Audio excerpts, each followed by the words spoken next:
Hola muchachos, vamos a resolver el tema asociado a la inflación en la práctica de preguntas dirigidas, ¿ya?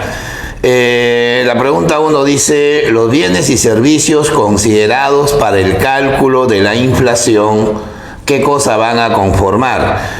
Bueno, evidentemente la canasta familiar es la base estadística para medir el índice de precios al consumidor.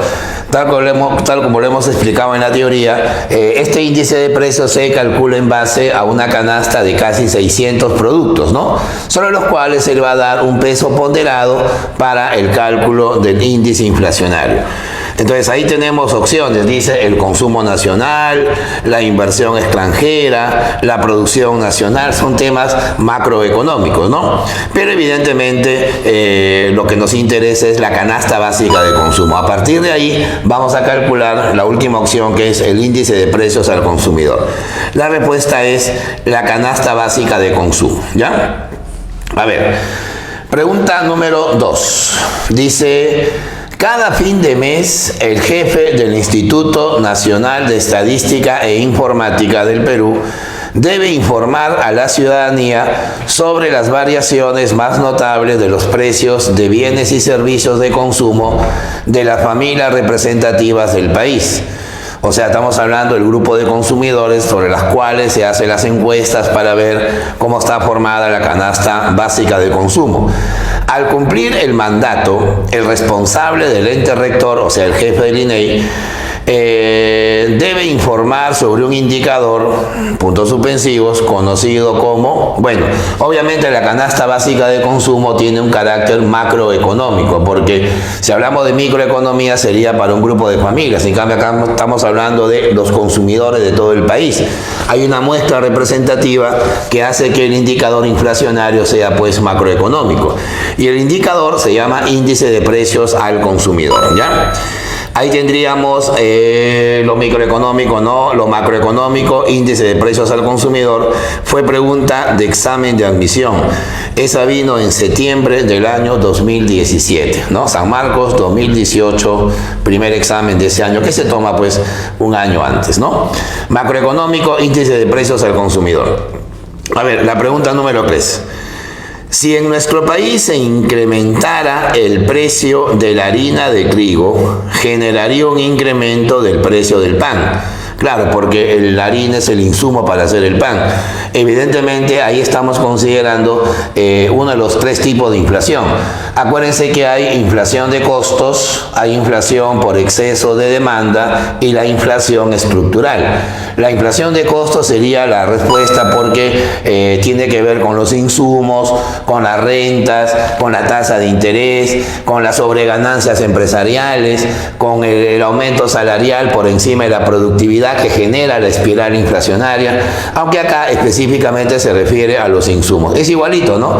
Si aumentara el precio del pan, la sanguchería también elevaría sus precios, porque el pan sería el insumo de la sanguchería, ¿no? Si la naranja sube de precio, las empresas que venden pues jugos, ¿no?, o las discotecas que usan el jugo de naranja también subirían sus precios. O sea, es una cadena que los economistas llamamos la inflación por costos. Así que habría que marcar la opción que dice inflación por costos, ¿ya? A ver, pregunta número 4. De acuerdo a las estadísticas oficiales en el Perú, la tasa de inflación durante el periodo 2017, hace ya casi 3 años, fue de 1,36%. En realidad nuestra inflación tiene esos niveles, ¿no? Por ejemplo, en el año 2020 en el cual estamos, la inflación no se va a desbordar demasiado. La gente dice, vamos a estar en crisis, no hay trabajo, no hay chamba, las empresas están cerradas, está bien, pero tenemos un manejo monetario responsable. Mientras tengamos una política monetaria responsable, la inflación no va a ser un problema fundamental. Por ahí habrán subidas coyunturales, pero estructuralmente no va a afectar mucho a la inflación. Bueno, según su intensidad, a este tipo de inflación, ¿cómo se le va a clasificar? ¿Se acuerdan que había inflación moderada, había inflación trotante, había inflación galopante, hiperinflación? Obviamente es una inflación que no llega al 2%, o sea, estamos hablando de una inflación moderada. Así que habría que marcar la opción inflación moderada, ¿ya?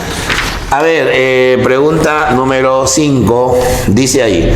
De acuerdo a la teoría cuantitativa del dinero, la inflación puede ser combatida mediante una eficiente política. Recordemos que la teoría cuantitativa tiene esta expresión. ¿Está bien? O sea, la ecuación de cambio. Entonces, de acá podemos decir que los precios van a estar relacionados de esta manera, ¿no? Bueno, vamos a identificar. Esto es el nivel de precios, esto es la masa monetaria, la velocidad del dinero y el índice productivo de un país. Si yo quiero controlar la inflación, tengo tres opciones.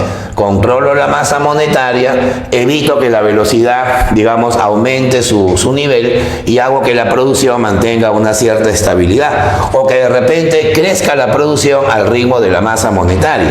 Estas opciones me conllevan pues a decir que si quiero bajar la inflación tendría que reducir el exceso de liquidez. Y para eso está el Banco Central de Reserva. El Banco Central aplicaría una política que se llama política monetaria restrictiva, o sea, estaría restringiendo, reduciendo la masa monetaria del país, ¿ya? La clave sería la opción que plantea política monetaria restrictiva. A ver, la pregunta número 6 dice: en la economía peruana, una hiperinflación genera que, bueno, la hiperinflación es el epílogo, es el final, el colofón de una inflación galopante. Ya en una hiperinflación, ya el dinero prácticamente pierde todas sus funciones. Ya no sirve para ahorrar, ya no sirve para hacer préstamos, hay que llevar maletas en lugar de billeteras para hacer compras. Entonces, es evidente que ahí la gente ya no va a confiar en la moneda nacional, va a preferir usar la moneda extranjera. O sea, eso significa que una economía se dolariza, ¿no?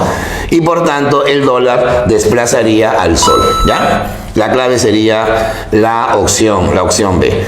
A ver, la pregunta 6 dice, lo contrario a inflación parece que se está planteando.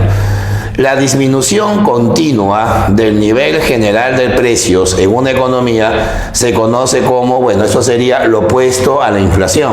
Y lo que se opone a la inflación se llama deflación, ¿no es cierto? Claro, obviamente la disminución tiene que ser continua y no de un precio, sino del nivel general, ¿ya? El nivel general se refiere pues al conjunto de la canasta básica de consumo.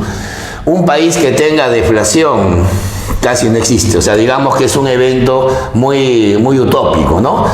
Puede haber caída de precios de manera temporal, pero no sostenida, ¿no? Imagínense que durante el año, ¿no?, los precios vayan bajando a nivel de toda la canasta familiar, entonces las empresas no tendrían el aval financiero, el aval comercial para seguir funcionando, ¿no? Por eso la deflación es más una anécdota que una realidad.